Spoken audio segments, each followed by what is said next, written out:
नमस्कार। गीता पर हमारी इस गहरी चर्चा के सफर में आज हम 17वें पड़ाव पर हैं। आज ध्यान देंगे पहले अध्याय के 17वें श्लोक पर। श्लोक कुछ इस तरह है, काश्चश्च परमेश्वासः शिखंडी च महारथा धृष्टद्युम्नो विराटश्च सात्यकिश्चापराजितः। 1.17। तो कुरुक्षेत्र का मैदान है, युद्ध का माहौल एकदम गरमाया हुआ है। पिछले श्लोकों में हमने सुना था कैसे श्री कृष्ण, अर्जुन, भीम और बाकी पांडवों ने अपने दिव्य शंख बजाए थे, है ना? हाँ बिल्कुल, वो एक शक्तिशाली शुरुआत थी। तो ये श्लोक मतलब उसी ध्वनि को, उसी गूंज को आगे बढ़ाता है, जैसे एक लहर दूसरी से मिलती है। चलिए इसे थोड़ा और खोलते हैं, समझते हैं कि इसमें क्या है। तो जैसा अभी सुना, श्लोक 1.17 कुछ और महत्वपूर्ण योद्धाओं के नाम लेता है जिन्होंने अपने शंख फूंके।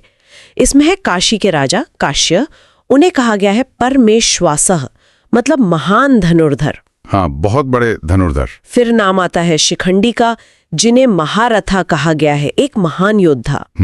और साथ में है धृष्टद्युम्न और राजा विराट, ये भी प्रमुख नाम है। बिल्कुल। और हाँ, आखिर में सात्यकी, जिन्हें अपराजिता कहा गया, मतलब वो वीर जिन्हें कोई हरा ना सका हो। अपराजिता, हाँ, अजेय। ये सभी मतलब पांडव पक्ष के बहुत ही अहम, बहुत शक्तिशाली योद्धा थे। सही बात है। और ये सिर्फ नामों की गिनती नहीं है जैसा आपने कहा। हाँ, वही मैं सोच रही थी। पहले वो मुख्य शंखनाद हुआ कृष्ण का, अर्जुन का, भीम का, और फिर फौरन बाद इन महारथियों का एक साथ शंख बजाना।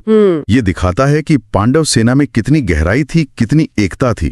ये एक तरह से उनकी पूरी शक्ति का प्रदर्शन था। अच्छा, तो ये सिर्फ घोषणा नहीं बल्कि शक्ति प्रदर्शन भी था, एक संगठित शक्ति का संकेत। बिल्कुल, ये सिर्फ आवाज नहीं थी। सोचिए, इतने सारे महारथियों की मिलीजुली शंख ध्वनि। और जैसा कि आगे के श्लोक मतलब श्लोक 1.19 में इशारा मिलता है, इस भयानक शोर ने जो स्वर्ग और पृथ्वी तक में गूंज गया, उसने धृतराष्ट्र के पुत्रों यानी कौरवों के दिलों को चीर दिया, उनके हौसले पस्त कर दिए। एक मनोवैज्ञानिक हमला था, आवाज से ही डरा देना। हाँ बिल्कुल, ये सिर्फ फिजिकल साउंड नहीं था, ये साइकोलॉजिकल प्रेशर था। ये विरोधी सेना के मनोबल को तोड़ने की कोशिश थी। ये दिखा रहा था कि पांडव कितने तैयार हैं, कितने एकजुट हैं। ये तो कमाल की बात है। युद्ध सिर्फ मैदान पर हथियारों से नहीं बल्कि मन के स्तर पर भी लड़ा जा रहा था, आवाज के जरिए भी। निश्चित रूप से।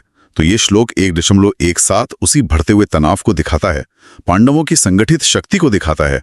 और यही वो माहौल था जिसने कौरवों के मन में डर पैदा किया।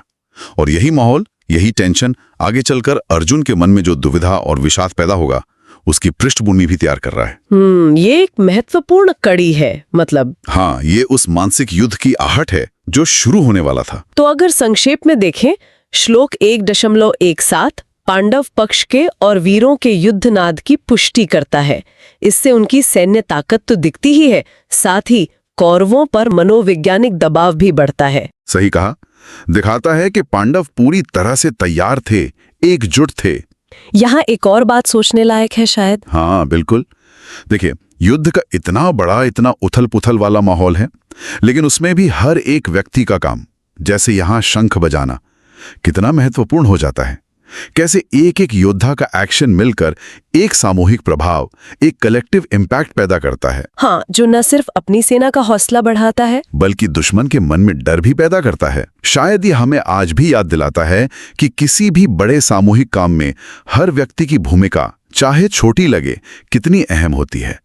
उनका मिला जुला असर बहुत गहरा हो सकता है। बहुत गहरा विचार है ये। नमस्कार।